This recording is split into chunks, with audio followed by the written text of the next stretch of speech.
BJP के सांसद और बीजेपी के कद्दावर नेता डॉक्टर संजय जायसवाल ने प्रशासन पर निशाना साधा है। डॉक्टर संजय जायसवाल ने कहा कि पुलिस के काम करने के तरीके पर उन्होंने सवाल उठाए हैं। उन्होंने कहा कि अगर इस पर रोक नहीं लगाई गई तो चंपारण फिर से 2005 के पहले का चंपारण बन सकता है। उन्होंने कुछ अधिकारी और सफेद पोश पर अपराधी को संरक्षण देने का भी आरोप लगाया।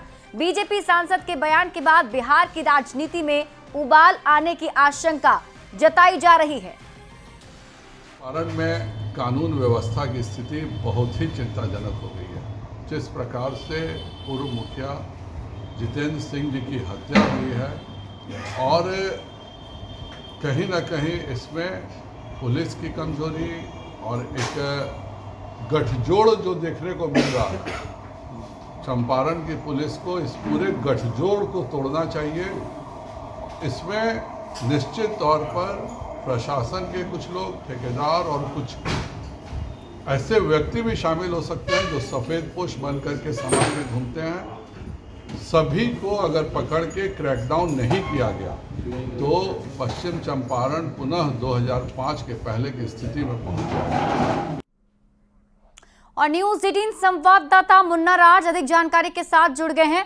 मुन्ना, संजय जायसवाल ने बयान कहां दिया है और इस बयान को किस तरीके से देखा जाए?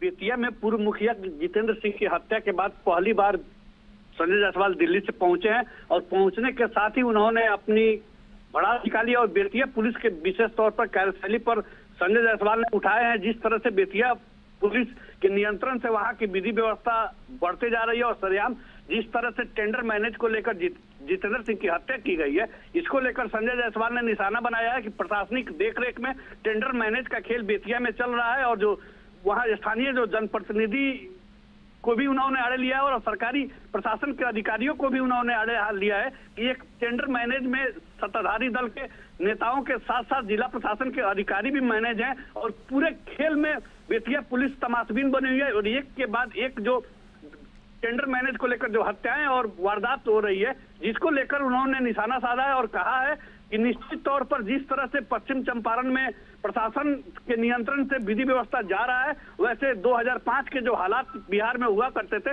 वैसे ही हालात पश्चिम चंपारण में आने वाले हैं। तो निश्चित तौर पर संजय जायसवाल ने प्रशासन के साथ ही बेतिया पुलिस की कार्यशैली पर विशेष तौर पर निशाना साधा और हाल के दिनों में बेतिया में आपराधिक वारदात काफी बढ़ चुकी है और बेतिया पुलिस के कार्यशैली पर निश्चित तौर पर लगातार सवाल उठ रहे हैं, जिसको लेकर संजय जायसवाल ने इस मुद्दे को उठाया है। जी बिल्कुल मुन्ना, लेकिन ऐसे देखें तो हाल के कुछ दिनों में बिहार में लॉ एंड ऑर्डर को लेकर विपक्ष पहले से ही हमलावर है।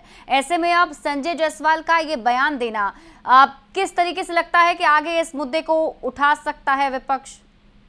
निश्चित तौर पर पश्चिम चंपारण की बात करें तो दो बड़ी हत्याएं एक सप्ताह के अंदर हुई है। पूर्व मुखिया जितेंद्र सिंह भी बेतिया के एक बड़े रसूखदार माने जाते हैं। उसके साथ साथ पश्चिम चंपारण के भितहा के प्रखंड अध्यक्ष जेडीयू के थे, उनकी भी सरेआम हत्या की गई। तो दो बड़ी हत्या के बाद राजनीतिक उत्पटक चल रही है और लगातार प्रशासनिक जो अमला है उस पर सवाल उठ रहे हैं। विशेष तौर पर पुलिस की कार्यशैली सवालों के घेरे में है। निश्चित तो चंपारण हम बता दें टेंडर मैनेज का खेल चल रहा है और टेंडर मैनेज में एक के बाद एक वारदात ऐसी वारदात है, बड़ी वारदात जो टेंडर मैनेज कर की गई है और जनप्रतिनिधियों का भी नाम भी सरेआम टेंडर मैनेज को लेकर आते रहा है। तो निश्चित तौर पर जिस तरह से टेंडर मैनेज चंपारण में चल रहा है उसमें बेतिया पुलिस के साथ साथ तमाम जिला प्रशासन के अधिकारी और सरकारी विभाग के अधिकारी निश्चित तौर पर मिले हुए हैं और लगातार टेंडर मैनेज का खेल जो विराम नहीं लगता है, निश्चित तौर ठीक है मुन्ना राज, आप इस खबर पर नजर बनाए रखिए। बहुत बहुत शुक्रिया तमाम जानकारी के लिए।